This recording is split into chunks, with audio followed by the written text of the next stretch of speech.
به نام یاد خدا. سلام حضور گرمتان، رزومند هستم. انشاءالله از صحت کامل برخوردار باشین. دوستان امروز میخوام شما را با طرز قرار دادن تصویر در پس زمینه یا بک‌گراند نه تنها فیسبوک بلکه سایر اپلیکیشن ها آشنا بسازم. پس تا آخر ویدیو ما را همراهی بفرمایید.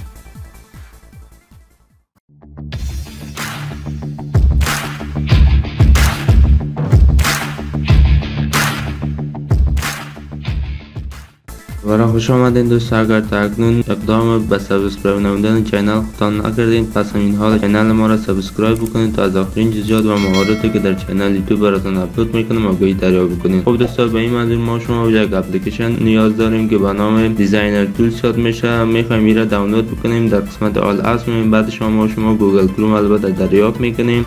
بعد از اینکه دریافت کردیم کروم باز میکنیم. بعد از اینکه شما کروم باز کردیم، در قسمت آدرس بار یا جایی که شما معمولا اسم وبسایت ها را تایپ میکنیم یا نوشته میکنیم دریافتش میکنیم. بعد از اینکه اینجا شما باز کردیم در قسمت آدرس بار شما نوشته میکنین دیزاینر تولز. بعد از اینکه شما تایپ کردین لحظه صبر میکنیم تا صفحه بعدی برای ما اوپن شود. خب این صفحه که برای شما باز وبسایت های مختلف متنوع را برای شما سجست یا پیشنهاد میکنه که از اون قسمت شما میتونیم اقدام به دانلود همین اپلیکیشن دیزاینر تولز بکنیم. مثلا گوگل پلی است و همچنان سایر وبسایت ها که از گوگل پلی یک ذره مشکل تر است دانلود کردن، اما بهترین سجست یا پیشنهاد برای شما apkpure.com است. بالا از کلیک میکنید شما. بعد از اینکه ما وارد این قسمت شدیم شما بالای دانلود کلیک میکنید قسمت از صبر میکنیم. بعد شما پایینتر میاییم قسمت برای شما ورژن اپلیکیشن ما میگه که ورژنش چقدر است و از سایر موضوعاتش. شما پایینتر میاییم و یک قسمت کلیک میکنین که تقریبا سایز شما که است 4.6 MB میشه. اما قبلا من این دانلود کردم، من نیاز ندارم که دوباره دانلودش کنم. میایم در قسمت فایل منیجر البته دوستا و بعدش هم نظر به لوکیشن یا موقعیتی که شما به خاطر دانلود کردن فایل هایتان تنظیم کردین که ما دیوایس می باشه یا SD کارت، اون قسمت میره که ما در قسمت SD کارت است و بعدش هم این قسمت ما شما اپلیکیشن دریافت میکنین که به نام دیزاینر تولز یاد میشه. بالاش کلیک میکنین. بعدش هم قسمت دو آپشن می داشته باشین که یکی کنسل هست یکی اینستال. اگه بخوایم ما شما رو لغو کنیم کنسل میگیم و اگه دستت بخوایم اینستال شه بالا اینستال کلیک میکنیم. به این شکل لحظه صبر میکنیم تا پروسه اینستالیشن اپلیکیشن ما به اتمام برسه. خب دوستان، ما شما با موفقیت دانستین که اپلیکیشن ما را اینستال بکنید. یک قسمت ما شما اینجا داون داریم که یعنی انجام شد و قسمت بعدی اون که از اوپن است، یعنی که میخوایم فعلا باش کنیم که این کارا نمیکنیم و داون برش مییم.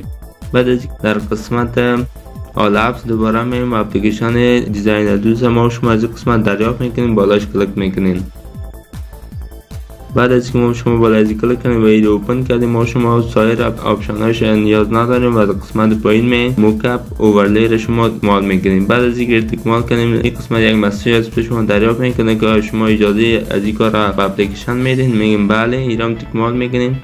بعد از اینکه اکمال کنیم دوستان پس دوباره به صفحه اصلی ما برمیگردیم. یک قسمت ما شما دو نوع عکس میتونیم بگذاریم، یکی به شکل لندسکیپ و یکی هم به شکل پورتریت، یعنی به شکل ایستاده افتاده یا عمودی افقی. ما البته شکل ایستادهش انتخاب میکنیم به شکل. بعد از اینکه انتخاب کنیم بالاش کلیک کنیم قسمت برای ما شما میگه شما همین تصویری که به خاطر از اپلیکیشن انتخاب میکنید از کدام قسمت باشه. موردی که اخیرا استفاده کنید از قسمت ایمیج باشه، از قسمت دانلود باشه، حافظه داخلی موبایلتان باشه، حافظه خارجی موبایل یعنی چپ یا SD کارت باشه، گالری باشه، فوتو باشه. هر جایی فعلا ما شما گالری انتخاب میکنیم به شکل. بعد از اینکه انتخاب کنیم ما شما هم تصویر مورد نظر ما را دریافت میکنیم. خب در قسمت گالری میایم از این قسمت یک تصویر انتخاب میکنیم، بالفرض این تصویر باشه.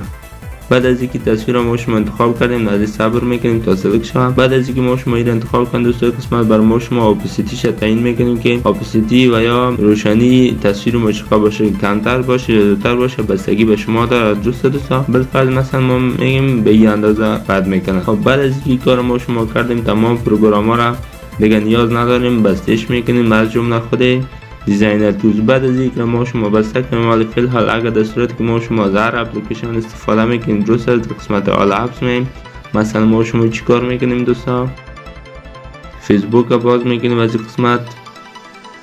خب بعد از اینکه ما شما باز کنیم شما متوجه میشین که در قبل اپلیکیشن فیسبوک ما البته تصویر ما واقعی است، نه تنها که فیسبوک شو بلکه سایر اپلیکیشن ها. مثلا اگر در صورت که ما شما تلگرام رو باز بکنیم همچنان به این شکل تصویر ما در پس زمینه و یا بک‌گراند اپلیکیشن واقع می باشه به شکل. و یا اگر در صورت که ما شما اقدام با باز کردن واتساپ بکنیم همچنان به این شکل تصویر ما در عقب اپلیکیشن ما می باشه. و یا همچنان اگر در صورت که ما شما سایر برازرها را مثلا گوگل کروم و ستینگ ها را و سایر آپشن ها را باز کنیم در تمام ازیا البته تصویر ما واقع می باشد. خب این بود موضوع امروزی ما. رضوان است، انشاءالله مورد توجهتان قرار گرفته باشه. اگر در صورت که میخواین از آخرین جزئیات و مواردی که در کانال یوتیوب برای شما اپلود میکنیم آگاهی دریافت کنین و سابسکرایب نمودن کانال خودتان فراموشتان نشود. تا الان دوباره وقت خوش، بدرود.